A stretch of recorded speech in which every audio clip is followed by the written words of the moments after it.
রঘুনাথপুরে 4 শিশুকে ধারালো অস্ত্র দিয়ে কোপানোর অভিযোগ, চাঞ্চল্য এলাকায়। সতীর রঘুনাথপুরে আজ বৃহস্পতিবার বিকেলে চাঞ্চল্যকর ঘটনা। একসঙ্গে 4 শিশুকে ধারালো অস্ত্র দিয়ে কোপানোর অভিযোগ উঠল গোলাম সারোয়ার বাদশা নামে এক যুবকের বিরুদ্ধে। গুরুতর আহত অবস্থায় 4 শিশুকেই জঙ্গিপুর হাসপাতালে চিকিৎসার জন্য নিয়ে যাওয়া হয়েছে। তাদের অবস্থা আশঙ্কাজনক বলে জানা গেছে। হতাহতের মধ্যে প্রায় 5 বছরের নুসরাত খাতুন, 10 বছরের ইসরাত খাতুন, প্রায় 3 বছরের মনিফা খাতুন এবং প্রায় 10 বছরের আলিফা খাতুন। সূত্রের খবর, ঘটনার পর অভিযুক্ত যুবক নিজেই সুতির থানার হাজির হন। খবর ছড়িয়ে পড়তেই রঘুনাথপুর এলাকায় ব্যাপক উত্তেজনা ও চাঞ্চল্য ছড়িয়ে পড়ে। ঘটনাস্থলে ভিড় জমাতে শুরু করেন বহু মানুষ।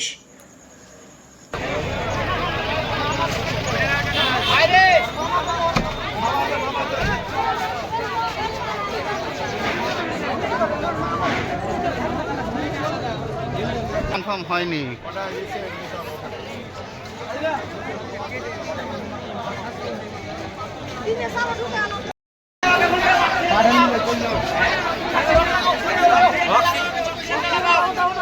দেখি একটু সাইডে ধরে।